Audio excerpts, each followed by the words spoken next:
Salam Bapak Ibu Saudaraku yang saya kasih di dalam nama Tuhan Yesus. Salam damai sejahtera. Di mana di pada pagi hari ini kita masih bisa tatap muka.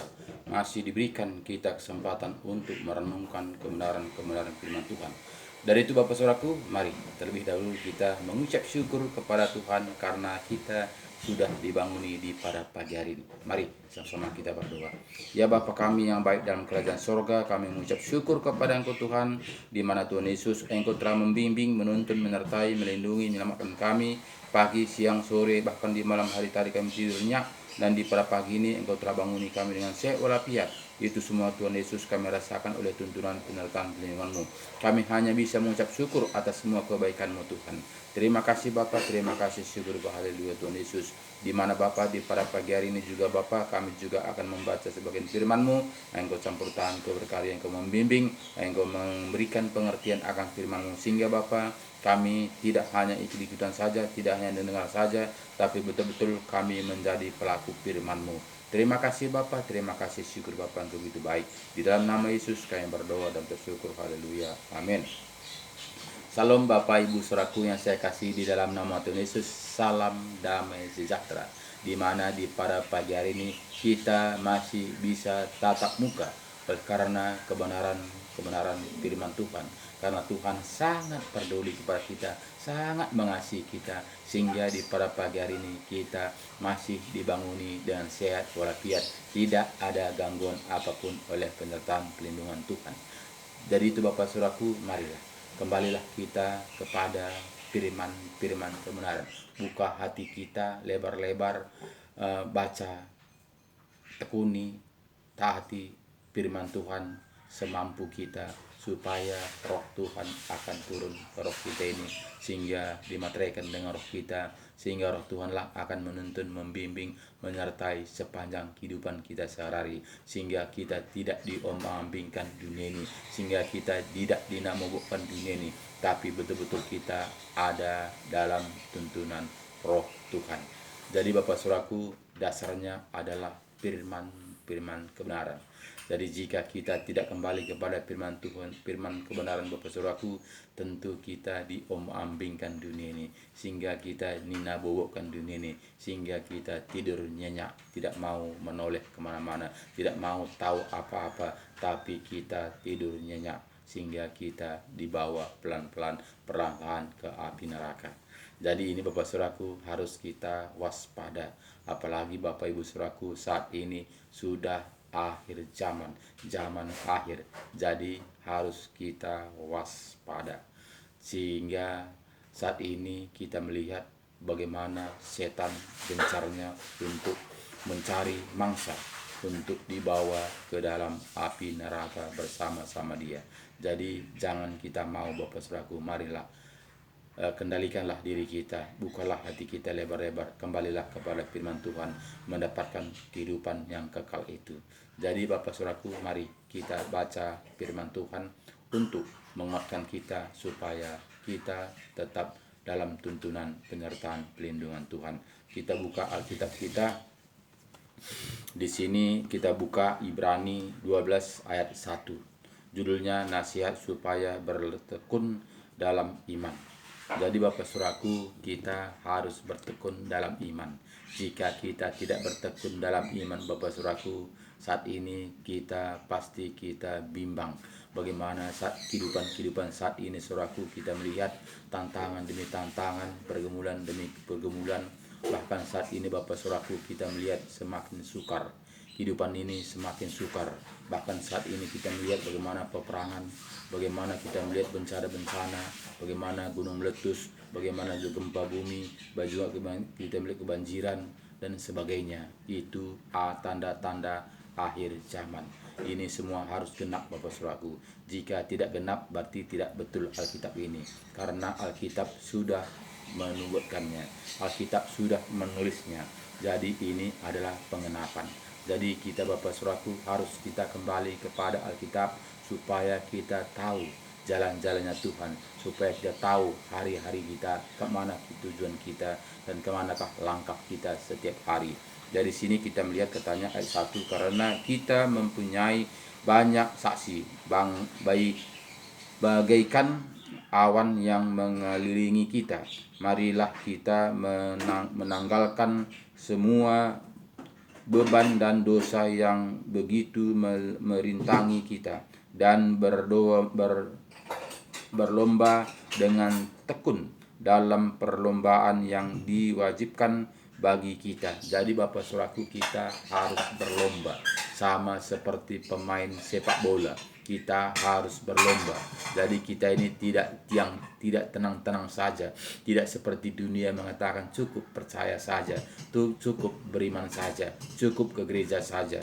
Tapi jika kita melihat Alkitab ini, saudaraku, jika kita kembali kepada firman Tuhan, tentu kita tidaklah diam-diam saja, tidaklah tenang-tenang saja. Tapi di sini kita katakan tadi, kita harus berlomba karena kita mempunyai banyak saksi bagaikan awan yang mengelilingi kita. Marilah kita menanggalkan semua beban dan dosa yang begitu merintangi kita, dan berlomba dengan tak tekun dalam perlombaan yang diwajibkan bagi kita. Marilah kita melakukannya dengan mata yang tertuju kepada Yesus yang memimpin kita dalam iman, dan yang membawa iman kita itu kepada kesempurnaan, yang dengan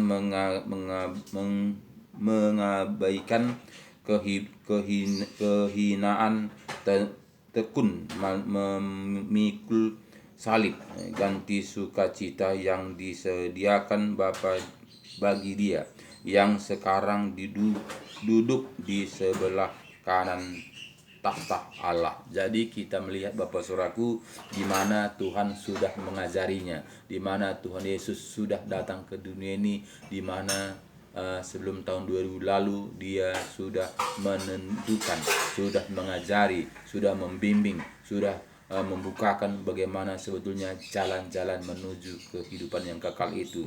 Jadi marilah kita berlomba untuk mendapatkannya. Jadi tidaklah kita diam-diam saja, tidaklah kita tenang-tenang saja, tapi ada aksi kita berlomba untuk meraih kehidupan yang kekal itu. Jadi cukup jelas firman Tuhan tadi mengatakan kepada kita bahwa saudaraku, kita harus berlomba. Jadi ayat 3 mengatakan kepada kita, ingatlah selalu akan Dia yang takut menanggung bahaya yang sehebat itu terhadap dirinya dari pihak orang-orang berdosa, supaya jangan kamu menjadi lemah dan putus asa. Jadi kita melihat bagaimana Yesus tahun 2000 lalu saudaraku, kita melihat tantangan, masalah, pergumulan yang dihadapinya semenjak mulai Dia lahir sampai Dia meninggalkan dunia ini. Saudaraku, kita melihat tantangannya, tapi jangan kita tawar hati, jangan kita menganggap Tuhan itu pengecut, jangan kita menganggap Tuhan itu tidak berdaya. Tapi itu semuanya dilakukannya untuk semua umat manusia, supaya siapa yang percaya kepadanya memperoleh hidup yang kekal. Itulah tujuannya saudaraku. Jadi kita diberikannya contoh supaya kita mengikuti jejaknya. Jadi kita tentu menderita jika kita melakukan jejaknya Tuhan Yesus. Karena apa? Karena kita ini bukanlah anak-anak dunia, tapi kita ini sudah dipilih dari dunia. Jadi Bapak Saudaraku, kita harus mengerti di mana posisi kita, supaya kita jangan nina-bobokan dunia ini. Jika kita tidak mengerti di mana posisi kita, sehingga kita terombang-ambing, sehingga kita mengikuti arus dunia ini, kemana angin merembus, ke situ kita akan berjalan. Jadi itu artinya kita belum pegang teguh kebenaran firman Tuhan. Jadi Bapak Saudaraku, yang diajarkan Tuhan Yesus kepada kita harus kokoh seperti batu karang. Jadi Bapak Saudaraku, sini tidak gampang jika kita mengandalkan kekuatan kita, jika kita mengandalkan kegigihan kita, jika kita mengandalkan kepintaran kita, kita tidak akan mampu. Karena apa? Karena kita terbatas, karena kemampuan kita terbatas, karena pemikiran kita juga terbatas. Bagaimana kita memikirkan hal-hal tentang dunia ini, sedangkan kita melihat otak kita aja segepok, hanya berapa on saja. Jadi bagaimana memikirkan hal-hal dunia ini. Jadi Bapak Saudaraku, harus kita kembali kepada firman Tuhan supaya kita dituntun oleh Roh Kudus. Roh Kudus akan bekerja di dalam diri kita. Roh Kudus akan membimbing, menopang, memberikan rahasia kebenaran firman Tuhan supaya kita mengerti jalan-jalannya Tuhan. Jadi Bapak Saudaraku, dasarnya adalah firman kebenaran. Jika kita kembali kepada firman Tuhan, tentu kita dipenuhi dengan Roh Kudus, karena kita akan dimateraikan dengan Rohnya. Jika kita tidak kembali kepada firman Tuhan, sehingga yang bekerja adalah akal kita, yang bekerja adalah kepintaran kita, yang bekerja adalah rasio kita. Jadi Bapak Saudaraku, jika rasio kita yang bekerja, tentu kita tetap mencari kesenangan, mencari kenikmatan, mencari kenyamanan daging. Jadi Bapak Saudaraku, jika memang kita betul-betul ingin mendapatkan kehidupan yang kekal itu, tidak ada pilihan lain selain kita kembali kepada firman kebenaran. Jadi kita melihat bagaimana di ayat 4 mengatakan, dalam pergumulan kamu melawan dosa kamu belum sampai mencucurkan darah. Jadi kita melihat bagaimana dalam dalam membela Tuhan Yesus, dalam mempertahankan iman percaya kita belum mencucurkan darah. Dia mengatakan, kita melihat ayat 3 tadi mengatakan kepada kita, ingatlah selalu akan Dia yang takut yang tekun menanggalkan bantahan yang sehebat itu terhadap dirinya dari pihak orang-orang berdosa, supaya jangan kamu menjadi lemah dan putus asa dalam pergumulan kamu melawan dosa kamu belum sampai mencucurkan darah. Dan sudah lupakah kamu akan nasihat yang berbicara kepada kamu seperti kepada anak-anak? Hai anakku, janganlah anggap enteng didikan Tuhan, dan janganlah putus asa apabila engkau diperingatkannya. Jadi sini kita melihat Bapak Saudaraku, jangan kita enteng melihat didikan Tuhan. Jangan kita mengenteng melihat firman Tuhan. Jangan kita menganggap enteng di mana Yesus datang untuk mengajari, membimbing, menuntun kita, bahkan segala perumpamaan dilontarkannya kepada kita supaya kita mengerti akan jalan-jalannya Tuhan. Banyak saat ini Bapak Saudaraku, orang Kristen banyak enteng melihat firman Tuhan ini, menganggap mendapatkan kehidupan yang kekal itu gampang, karena menganggap sepele, asal percaya saja, asal Kristen saja, asal ke gereja saja. Jadi ini semuanya Bapak Ibu Saudaraku bukanlah firman kebenaran, tapi itu untuk supaya kita santai, supaya kita lengah, supaya kita itu tidak berpikir, berfokus, berjalan seturut dengan kehendak Tuhan, supaya kita itu gampang diombang-ambingkan dunia ini, gampang dipengaruhi dunia ini, supaya satupun kita tidak selamat, melainkan mendapatkan hukuman yang kekal. Jadi itu semua Bapak Saudaraku, kuncinya kita. Apakah kita mau mengikuti aturan-aturan manusia? Apakah kita mau mengikuti kebenaran firman Tuhan, Alkitab yang kita percayai, taat dan setia? Itu kita yang memilih, saudaraku.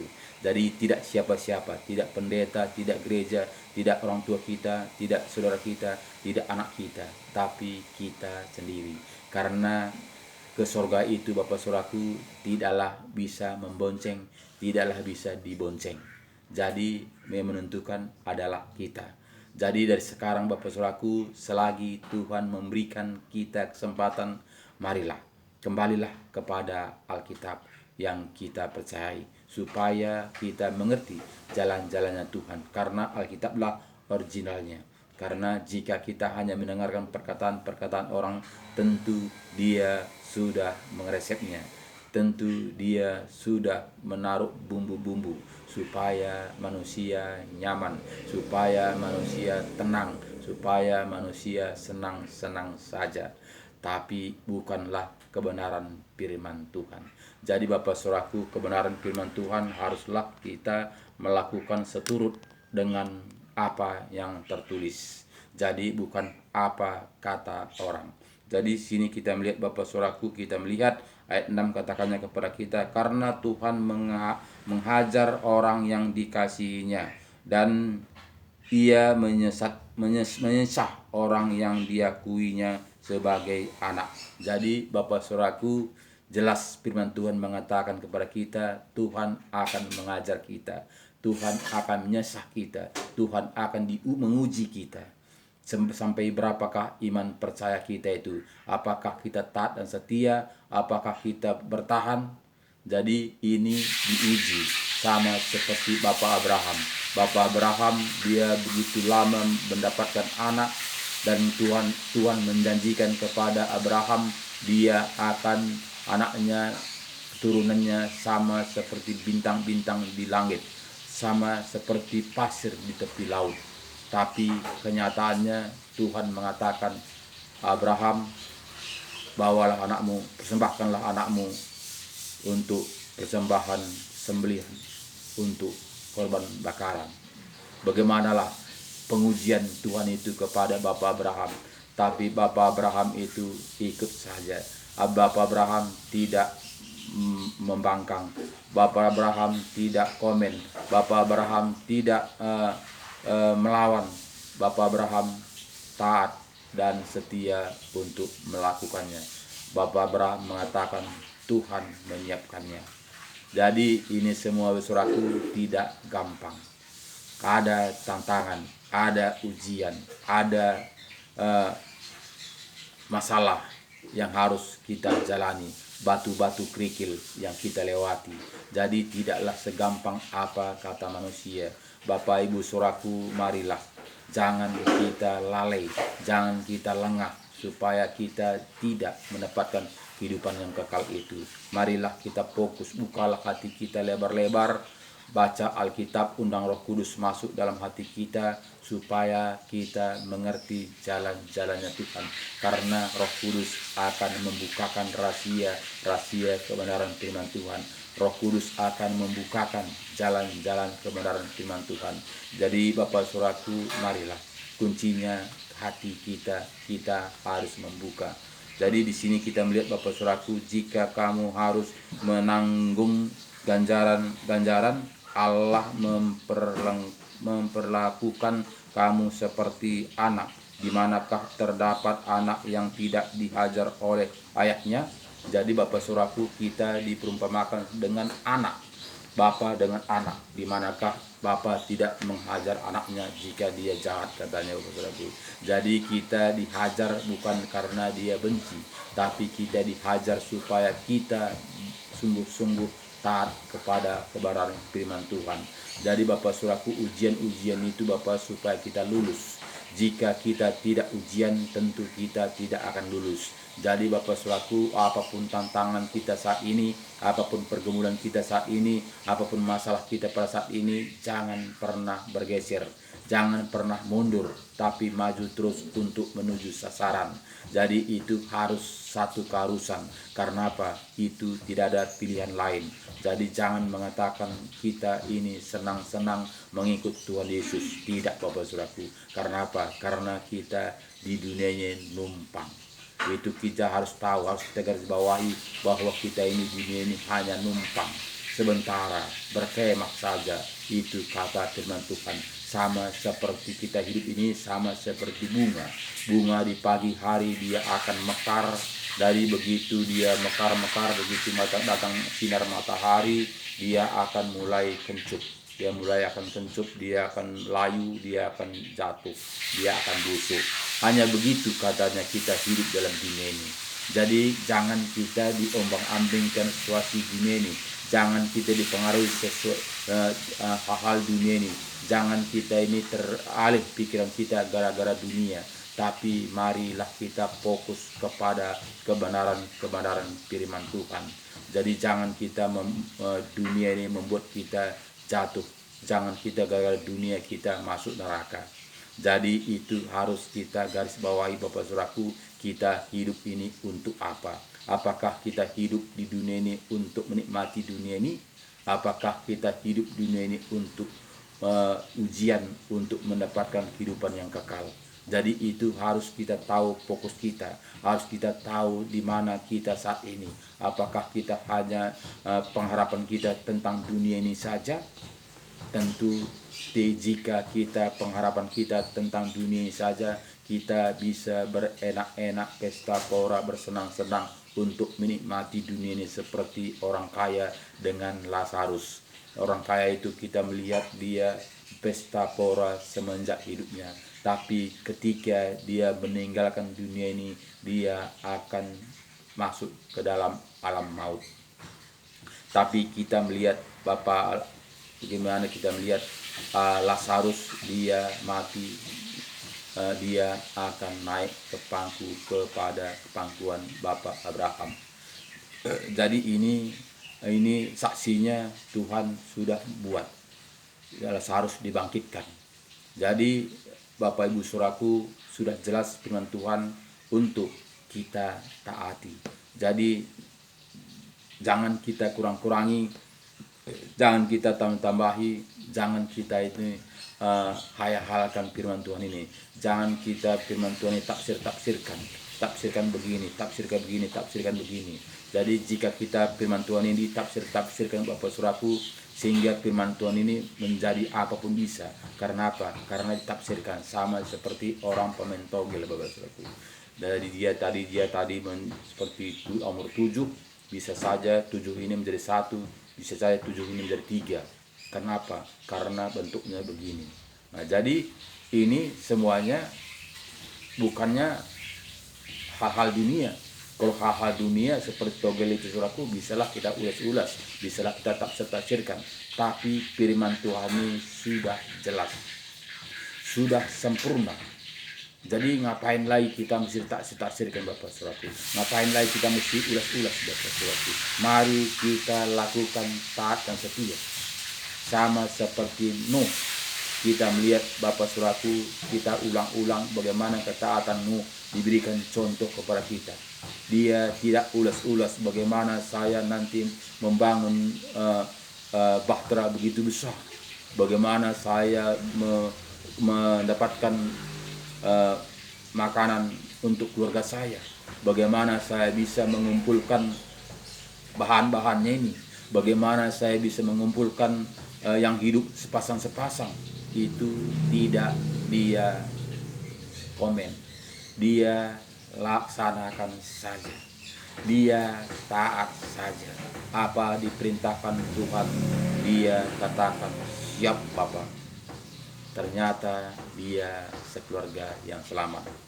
Jadi Bapak Saudaraku yang saya kasih dalam nama Tuhan Yesus, sekarang ini juga sama seperti zaman Nuh. Semua manusia saat ini sibuk untuk memikirkan hal-hal dunia, pesta pora, mengawin-kawinkan. Itu saat ini Bapak Saudaraku, jarang manusia sekarang ini tekun melakukan kehendak kebenaran firman Tuhan, sama seperti zaman Nuh. Jadi Bapak Saudaraku, jika kita memang ingin mendapatkan kehidupan yang kekal itu, marilah bukalah hati kita, kembalilah kepada dasar, kembalilah kepada originalnya, apa itu Alkitab. Jadi Bapak Saudaraku, tidak gampang untuk mendapatkan kehidupan yang kekal itu. Bahkan kita melihat bagaimana orang percaya itu banyak orang percaya. Bahkan kita lihat bangsa Israel percaya, bahkan juga kita melihat ahli-ahli Taurat juga percaya, bahkan juga kita melihat kita melihat bagaimana orang-orang ahli-ahli Taurat, orang-orang Farisi semuanya itu percaya kepada Tuhan, tapi tidak taat kepada firman Tuhan. Jadi dia hanya menghafal saja. Dia mengerti seluk-beluk, dia mengerti semua raja-raja, dia semua mengerti dari Kejadian sampai Wahyu, tapi tidak taat melakukan kebenaran firman Tuhan. Jadi Bapak Saudaraku, Tuhan mau kita ini taat, membuka hati kita lebar-lebar, datang kepada Tuhan Yesus, melakukan taat dan setia apa yang difirmankan kepada kita, walaupun itu sangat sakit dengan daging, walaupun bertentangan dengan daging kita. Banyak kerikil-kerikil yang tajam harus kita lewati, tantangan demi tantangan, masalah demi masalah, pergumulan demi pergumulan, tapi itu semuanya satu keharusan. Karena itulah jalan-jalannya mendapatkan kehidupan yang kekal itu. Karena tanpa ada ujian kita tidak akan bisa lulus untuk mendapatkan kehidupan yang kekal itu.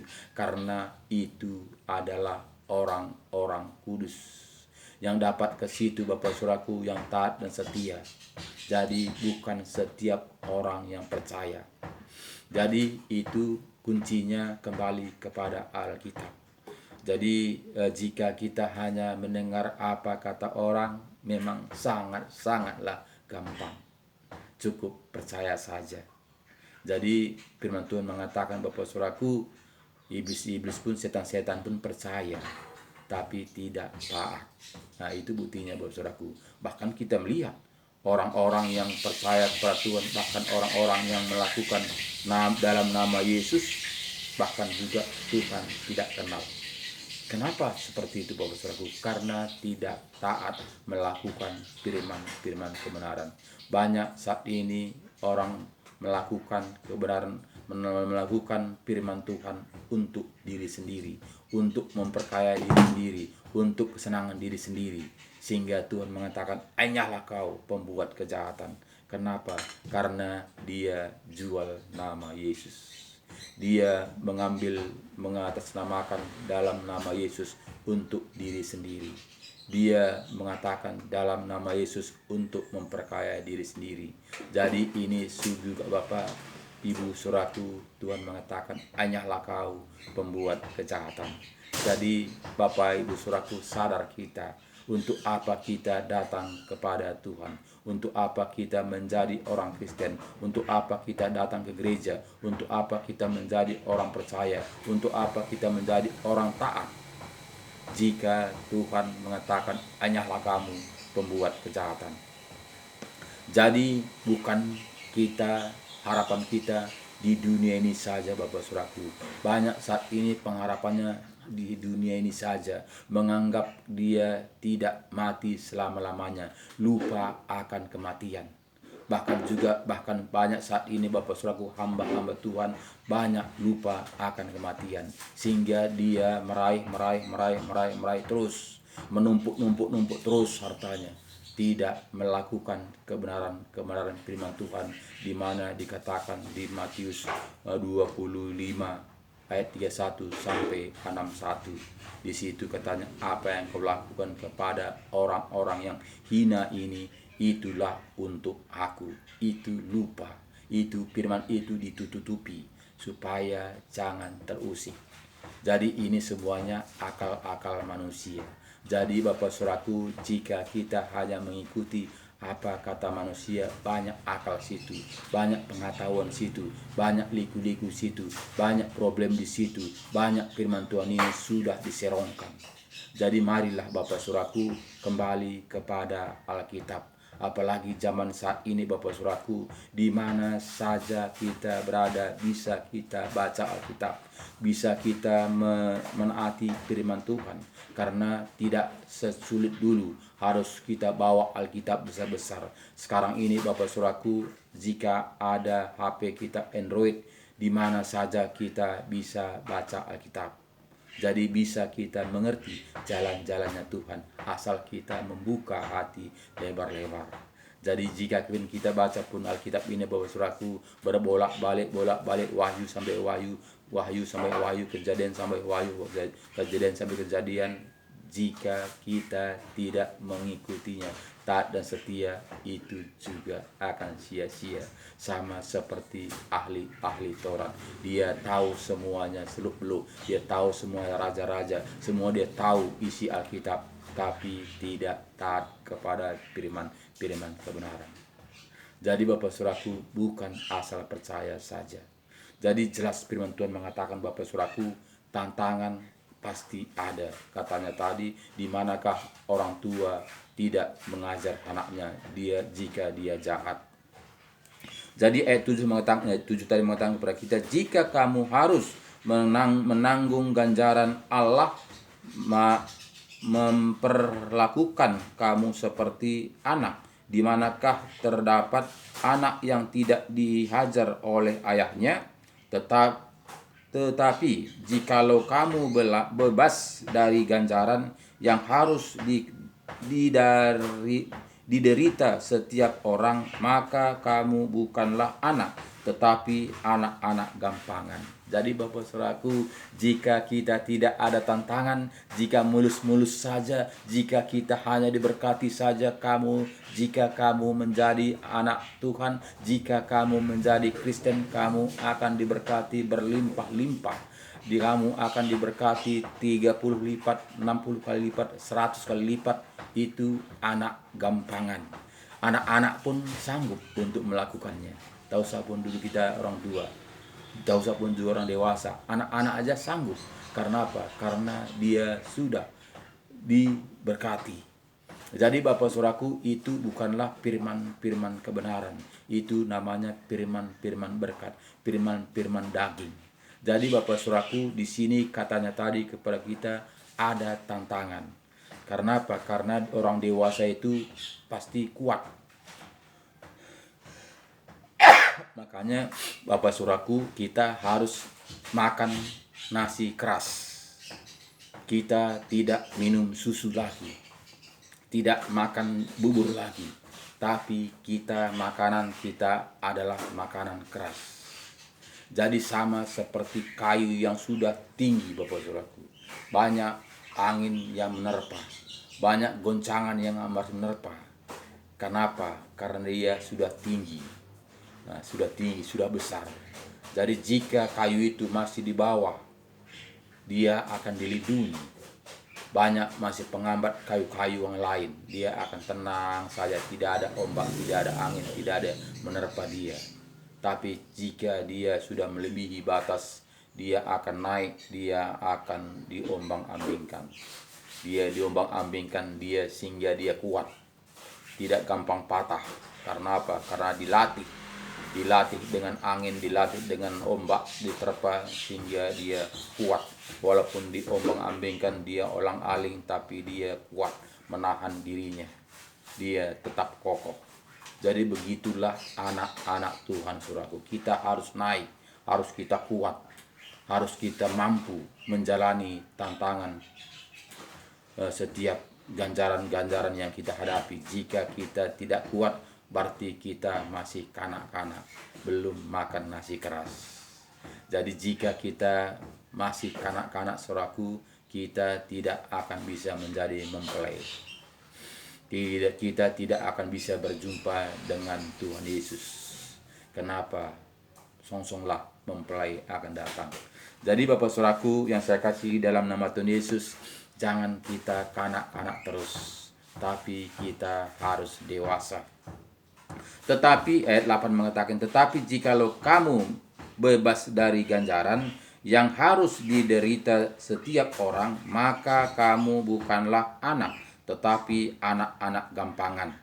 Selanjutnya dari ayah kita yang sebenarnya kita beroleh ganjaran, dan mereka kita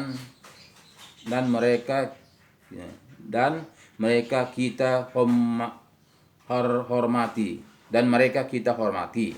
Kamu demikian, bukankah kita harus lebih taat kepada Bapa segala roh, supaya kita beroleh hidup? Jadi Bapak Saudaraku, katanya kepada kita tadi, apakah kita tidak lebih hormat kepada roh daripada orang tua kita? Sedangkan orang tua kita saja kita dihajar, kita dipukuli jika kita berbuat jahat. Dan kita harus menghormati orang tua kita. Jadi katanya tadi, apakah kita lebih hormat kepada orang tua kita ketimbang Tuhan? Sedangkan Tuhan yang memberikan kita kehidupan, Dia yang memberikan kita saat ini hidup ada seperti saat ini. Jadi Bapak Saudaraku, kita harus mengerti di mana posisi kita supaya kita jangan diombang-ambingkan dunia ini, supaya kita jangan tertidur, tidak tahu apa-apa Saudaraku. Sehingga banyak saat ini semua dia mengerti, tapi dia tidak mau taat. Jadi tidak cukup mengerti Bapak Saudaraku, tidak cukup kita hanya paham, tapi tidak taat. Tuhan itu mau kita taat dan paham. Nah, jadi kita itu harus kita pelaku firman. Nah, jadi kita melihat semuanya di mana kita melihat adalah ketaatan. Nah, jadi ayat 10 mengatakan kepada kita, sebab mereka mendidik kita dalam waktu yang pendek sesuai dengan apa yang mereka anggap baik. Tetapi di manakah kita untuk kebaikan kita, supaya kita beroleh bagian dalam kekudusannya. Jadi kita dididik itu mendapatkan kekudusannya. Jadi kita dididik itu bukannya karena supaya kita masuk penghukuman. Juga tidaknya kita itu diajar itu supaya kita mati.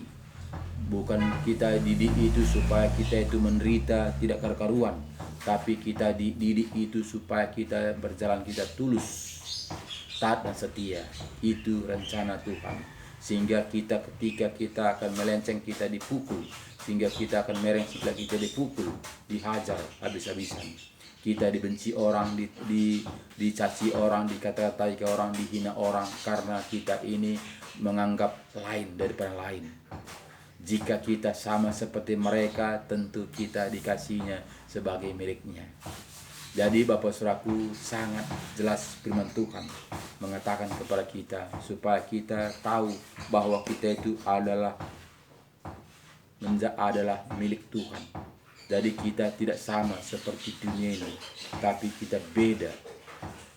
Bapak Ibu Saudaraku yang saya kasih dalam nama Tuhan Yesus, kita baca lagi ayat 11 mengatakan kepada kita, memang tiap-tiap ganjaran pada waktu ia diberikan tidak mendatangkan sukacita, tetapi duka cita. Tetapi kemudian ia menghasilkan buah kebenaran yang memberikan damai kepada mereka yang dilatih olehnya. Jadi Bapak Saudaraku, didikan itu, ujian itu, tantangan itu, masalah itu, pergumulan itu tidak membawakan kita menjadi sukacita. Pasti kita merengut, tentu pasti kita itu tidak semangat. Nah, tapi tidak ada pilihan lain. Jadi Bapak Saudaraku, kita harus ceria, harus tahu fokus kita. Seperti pemain bola, dia semangat terus, dia akan pacu bola itu supaya dia menang. Jadi tidak santai-santai saja, sepak, diam, tidak seperti itu Saudaraku. Dia gencar semangatnya supaya dia mendapatkan menang, supaya dia mendapatkan juara. Jadi tidak santai-santai saja, tidak santai, oh lewat, tepak, tidak begitu Saudaraku, tapi dia gencar, sangat gencar. Jadi begitu kita diajarkan Tuhan Yesus Bapak Saudaraku. Jadi kita katakannya tadi, memang tiap-tiap ganjaran pada waktu ia diberikan tidak mendatangkan sukacita. Jadi ganjaran ini tidak seberapa manusia sukacita. Makanya Bapak Saudaraku, tidak seberapa orang-orang Kristen taat dan setia. Hanya mau ikut-ikutan saja. Hanya mau menyenangkan daging, hanya mencari berkat-berkat saja, untuk mencari kesenangan, untuk mencari hiburan. Banyak orang gereja sekarang ini Saudaraku, ketika dia datang beribadah, bersorak-sorak dan bertepuk tangan, berlompat-lompat, hilang segala masalah. Jadi banyak orang Kristen hanya begitu saja, bukannya melakukan firman Tuhan, Jadi jika kita melakukan firman Tuhan ini, saudaraku, sangat-sangat menderita. Jadi tidak bertawa-tawa, bersorak-sorak, bermegah-megah, tapi ada penderitaan. Jadi Bapak Saudaraku, ini tidak seberapa yang diberitakan oleh hamba-hamba Tuhan. Kenapa? Karena jika diberitakan firman seperti ini, Saudaraku, banyak jiwa-jiwa akan berlarian. Sama seperti Tuhan Yesus memberitakan firman Tuhan, di mana dikatakannya tentang hal mengumpulkan harta. Jadi situ banyak jiwa-jiwa akan mengundurkan diri. Kenapa? Karena tidak mungkin bagi manusia, mungkin bagi Tuhan. Jadi